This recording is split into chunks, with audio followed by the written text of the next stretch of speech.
Bakit daw si Diwata ang binibigyan ng maraming blessings? Siya naman yung nakakaangat sa buhay. Sa totoo lang, deserve naman ni Diwata yung tumanggap ng mga blessings na galing sa ibang vlogger.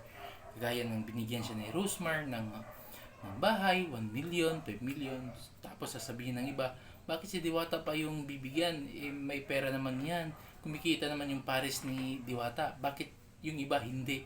Bakit hindi yung tinutulungan yung iba, yung mga naghihirap, nagbebenta ng na hindi malakas yung tindahan nila, bakit hindi yung tulungan? So ganito kasi yan mga chong, deserve ni Diwata tumanggap talaga ng lahat ng mga blessings galing sa mga vlogger. Kasi nga si Diwata, sobrang inspiring siya sa lahat ng tao. Imagine nyo, yung kwento ng buhay ni Diwata, from down hanggang nag-level up siya, ginawa niya lahat para kumita lang siya ng malaki. Hindi siya tumigil ng maghanap ng mga opportunity, kakahanap ng opportunity kung saan siya masiyang at kikita ng malaki. So yun nga, ang daming pinagdadaanan ni Diwata. So alam niyo naman yan. Kaya yan nga yung sinasabi, pag hindi mo sinusukuan ang pangarap mo at sinasabayan mo ng dasal, mismong si Lord na ang gagawa ng paraan para mas marami kang matanggap na blessings. So yun nga, ang ginagamit ni Lord ng mga tao is yung mga vlogger na nagbibigay kang diwata ng kotse, ng pera. So ang tawag po diyan is blessings. So, si Lord na ang gumagawa ng paraan para yung blessings na ibibigay niya mapunta ka diwata, which is may ginagamit siya ng ibang tao. Tawag dyan is bridge or tulay. So hindi naman pwede na si Lord pupunta na siya yung magbibigay ng mismo ng blessings. Hindi, wala namang ganun.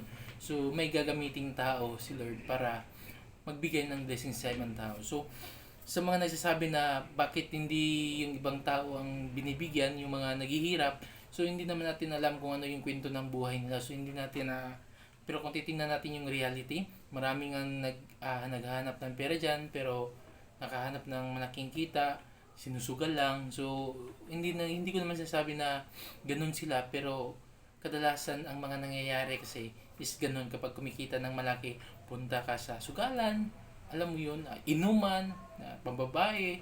So Kandiwata kasi alam natin yung kwento ng buhay niya kasi nga binavlog niya, nag-construction worker siya. Tapos pagkatapos ng construction worker, pumupunta siya sa sapa, kumukuha siya ng mga kangkong, nag-uuling. Tapos hanggang sa nag-ipon siya, nagbenta siya ng sari-sari store.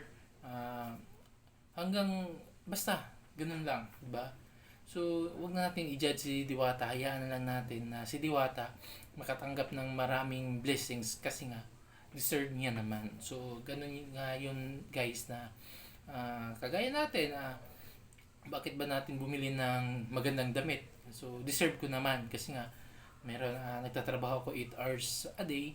So, minsan pa nga may overtime ako. So, deserve ko bumili ng damit. So, ganun din kay Diwata. So, deserve ni Diwata na may matanggap siya ng mga blessings na galing sa ibang vlogger. So, wag na natin siyang i-bash.